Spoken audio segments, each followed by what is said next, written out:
爆火泰剧《隐秘之城》最高能一集来了。神秘的女儿国发生了世界大战，拉卡大人带领的反叛军正式向布阿女王统治的村庄宣战。原本平静祥和的小村庄，现在竟比南朝鲜还乱。女王这边不讲武德的用大美做威胁，如果反叛军明天不投降，就会让大美进行月神审判。一边是自己的女儿，一边是带领的军队。拉卡大人正不知所措时，这时阿珍被守护者带回了村庄，看到女儿安全回来，女王立马过来与她拥抱在一起。虽然这娘们不是一个好人，但绝对是一个好母亲。为了这个女儿，她付出了一切。当得知阿珍8成怀的是女儿时，女王当即就夸她做得很好。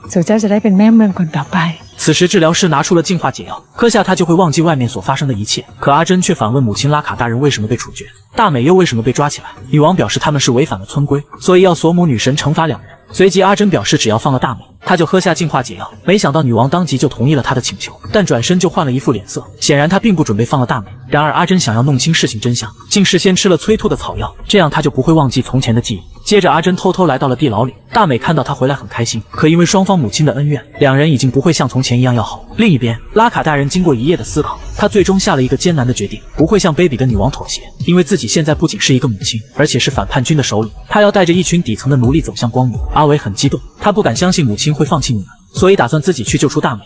加班。拉卡准备将阿伟送出村庄，但是他突然拿出了一把手枪。一个女人本想上前争夺，却被枪响声吓得直接蹲在地上。看到能将石头打碎的武器，拉卡当即就拜托阿伟去救大美。然而他们在来到监狱时，却发现这里连个人影都没有。原来女王早就知道他们不会坐以待毙，所以使出了一招空城计。接着他就派手下去瓮中捉鳖。阿伟此时想跑已为时已晚，可这时阿珍突然走了进来，她自愿当成人质送几人出去，因为阿珍是女王的女儿，也很有可能是未来的女王。众人都不敢轻举妄动，只能眼睁睁看着反叛军离开监狱。女王知道后顿时暴跳如雷，她不明白阿珍怎么会出现在监狱，但随后也猜到了原因。此时阿珍被带到了反叛军这里，她万万没想到母亲的侍女也在。接着又出现了很多熟悉的面孔，阿珍不明白原本和母亲最好的姐妹为什么会闹到今天的地步。拉卡表示其实女王一直在欺骗村民，她背后做了很多见不得人的事情，具体是什么自己就不过多说了。此时阿珍已经感觉到母亲的所作所为了，只不过没有实质证据而已。随即她提出用自己作为人质换大美回来，母亲最心疼自己一定会同意的。旁边的阿伟也觉着是个不错的主意。接着拉卡派手下与女王谈判，他虽然知道这是阿珍自愿成为人质，但爱女如命的女王还是同意了对方的请求。不过他也有一个条件，双方在约定地点见面不能带任何手下，两人只能带着对方的女儿过来交换。他们见面当即就是一顿嘴炮，两人谁都不服谁。1个小时后，阿珍和大美各自走向了母亲。然而阿珍刚回到女王这里，树林里突然就冲出了一群手下，可拉卡此时丝毫不慌，他早就料到女王会不讲武德，不过人数上却没有对方多。就在双方准备开战时，阿伟突然拿着手枪出现。眼看反叛军有这么厉害的武器，女王一方立马带着伤员撤退。时隔数日，大美和母亲当即相拥在一起，两人都以为见不到对方了，而最高兴的莫过于阿伟，他们一家3口终于团聚了。这时一个女人过来斥责大美不该把恶魔带回村庄，随即大美讲出了在外面见到的一切。男人并不是什么恶魔，他们和女人一样有好有坏，之前都是被女王给误导了，并且女人无论生下什么东西，那都是自己的孩子，别人没有权利进行审判。一番言论获得了众人的支持。为了揭穿女王的谎言，阿伟给他们出了一个主意。几个女人先是在村子散播谣言，让村民知道拉卡在月神审判中活了下来。迷信的村民立马意识到拉卡大人不一般，甚至猜测她就是月神选中的新女王。接着一个女人又说出拉卡双胞胎妹妹的事情真相。当挖开妹妹的坟墓后，果然里面只有一根木头。村民立马意识到了女王的欺骗。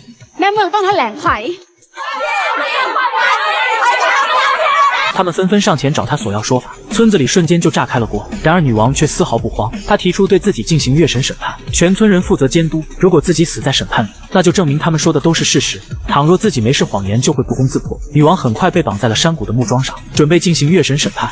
阿珍祈祷母亲能够活下来，阿伟和大美偷偷在暗中观察，殊不知这一切都在女王的掌控之中。第二天村民来查看情况时，果然发现女王完好无损地站在那里。千百年来没有人能够通过月神审判，这让村民更加确信女王就是月神选中的人。所有人都相信了这一切，只有守护者恩平对此深信不疑。事后他立马找到了阿珍，并说出了自己的疑问。每次月神审判时都会出现笛子声，而这次却始终没有听见。阿珍这时想起小时候母亲教自己的曲子，还不让她在任何人面前暴露。于是到了晚上，阿珍和恩平准备去迷雾边缘尝试。就在野兽冲向两人时，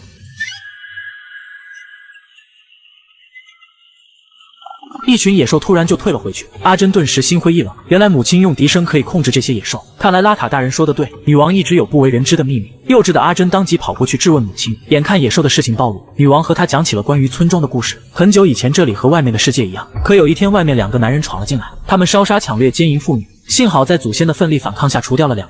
自此以后，男人就被称为恶魔。接着，祖先利用特殊方法养了一群野兽，一是可以保护村庄不受外界侵害，二是为了巩固村庄的良好秩序。阿珍听后难以想象，可女王告诉她，以后接替自己的位置也会像现在这样管理。另一边的村庄外，阿强由于太过思念妻子阿珍，他本想去迷雾中寻找神秘的村庄，却遇到了野兽袭击，同行的下属被按倒在地，而阿强一把手枪根本伤害不了他们。危急时刻，幸好父亲及时派人找到了他。将军气愤地给阿强一个大嘴巴子，并骂他不知天高地厚，还让手下跟着一起遭罪。随即，将军为了照顾伤员，他去周围的房子讨要水喝，但没想到遇到了拉卡的双胞胎妹妹，而将军认出对方就是神秘村庄的人。不过妹妹已经失去了从前的记忆，他警告儿子不要再去迷雾深处，可阿强却坚持要去寻找自己的妻子，并且他已经猜到自己的母亲也来自那里。将军气愤地表示：“想死你就去吧。”阿强大骂他是懦夫，连自己的妻子都不敢去寻找。แล้วแกรู้ได้ไงว่าฉันไม่เคยทำ？接下来的几天，阿强用硝石和硫磺制作出了炸药，看到威力无比的爆炸声，他觉着这样就可以对付那些野兽。然而将军却突然出现阻止了他。阿强不想和胆小鬼说话，背上背包转身就想走，眼看劝不住自己的犟种儿子，他直接将阿强绑在了树上，只有这样才能控制他不去做傻事。尽管如此，还是阻止不了阿强的心。他不仅要去找到自己的妻子，还要去寻找素未谋面的母亲。可将军又何尝不想去找自己的妻子？他再次找到拉卡的双胞胎妹妹，请求对方好好想一想进入村庄的方法。在将军的不断提醒下，妹妹终于回想起了一些记忆。接着他拿出了那把黄金钥匙，表示靠它就可以进入迷雾村庄。妹妹此时提出了一个要求，她也要跟着他们一起进去。แต่คุณหลวงต้องพาข้าเจ้าไปด้วย。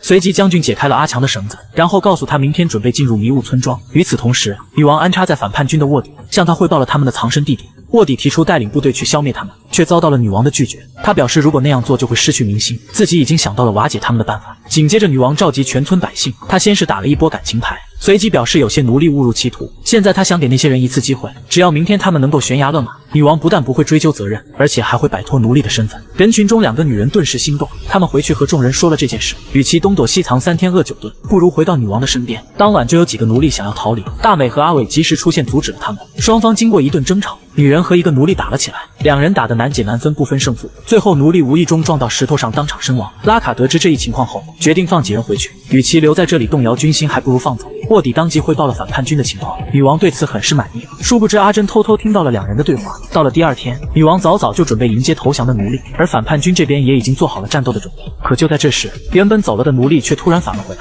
态度更是来了个180度大转弯，还表示要和女王死磕到底。本以为胜券在握的女王见计划再次落空，她气愤地想出了一个更加卑鄙的办法。于是她在深夜里找到了治疗师，为了逼反叛军投降，女王居然想在村庄制造一场瘟疫。治疗师于心不忍，他不想成为全村的罪人。然而女王却表示，如果不执行自己的命令，就曝光治疗师的所有秘密，还会将神圣的治疗师变成最低等的奴隶。无奈，因为有把柄在女王手中，他只好眼含泪水地煮了一锅汤药。女王卧底将带有瘟疫的汤直接端走，然后趁天还没亮倒入了井中。过了不久后，喝过水的人都得了瘟疫，病倒在床。女王还假模假样地关心众人，殊不知罪魁祸首就是女王本人。阿珍本想上前帮忙，却被阻止。她以怀孕为由不让阿珍靠近众人。另一边，反叛军也有很多人得了瘟疫。阿伟陪大美去山上采药回来后，连忙问他们吃过什么东西。当得知对方只是喝了井里的水，大美连忙去通知其他人。可2人在赶到时，拉卡大人已经将水喝进了肚子里。众人当即扔掉了手里的水杯，然而却已经为时已晚。随着拉卡大人倒在地上，疫情瞬间在反叛军队伍中蔓延。只有女王的卧底没喝水，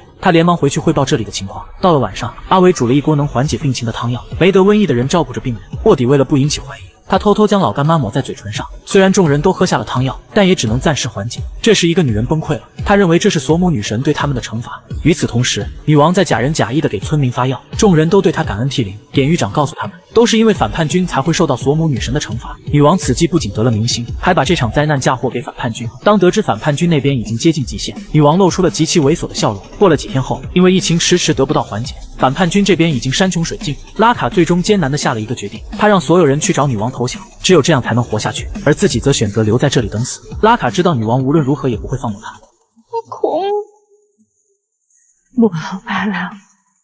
没有别的办法，这次反抗女王的战争终究还是输了。到了第2天，反叛军的人本以为投降就能获得解套，可女王并没打算放过众人。监狱长把这场瘟疫都嫁祸给他们。女王表示惩罚叛乱者是索姆女神的旨意，而等待反叛军的将是月神审判。แม่สมมาลงโทษมึงบ้างเด้อมึงฆ่าลูกกูแค่เพราะกลัวลูกไปหลุดตำแหน่ง一大发体。阿珍不敢相信地看着这一切，治疗师治好了一大半村民，心里有了些许的安慰。然而这时他却发现小女孩没了呼吸。她从小就跟在自己身边做医童，治疗师一直拿她当成自己的亲孙女，她的死也成了扭转局面的关键。阿珍此时走过来质问治疗师，这次的瘟疫是不是母亲策划的？治疗师承认了所做的一切，他因为女孩的死已经心灰意冷。随即治疗师将毕生所学和解药都交给了阿珍。此刻外面的阿伟和大美本想去偷解药，可两人刚想行动，阿伟就踩到了树枝上，眼看对方发现了他们，两人只好分头行动。阿伟负责将敌人引走，而大美则趁机去寻找解药。没想到他刚好遇到了阿珍，两人来不及叙旧，当即躲了起来。监狱长追到了守护者恩平这里，他表示有可疑的人向另一边逃走了。其实几人正躲在恩平的屋子里。阿珍当即将解药给了大美，然后还替母亲向她道了歉。大美表示这不是阿珍的错，两人此时和好如初，当即相拥在一起。在阿伟的提醒下，两人这才依依不舍地做了道别。得到解药的反叛军这边瞬间化解了这场突如其来的瘟疫。阿伟看出了大美和阿珍的感情不一般，而他也没有丝毫隐瞒。两人从小一起长大，自己对阿珍的情感很微妙，不过大美也只能将这一切埋在心里。ความรู้สึกของพระเจ้าเป็นสิ่งต้องห้ามเป็นเรื่องผิดกฎ。阿伟表示大美无论爱不爱自己，他都会一直深爱着对方。另一边，卧底向女王汇报了反叛军的情况，治疗师的下场可想而知。女王这时在监狱找到他，并给了对方一瓶毒药。治疗师最终死在了监狱里。下一集将军进入到神秘的女人村，并且终于和老情人见面。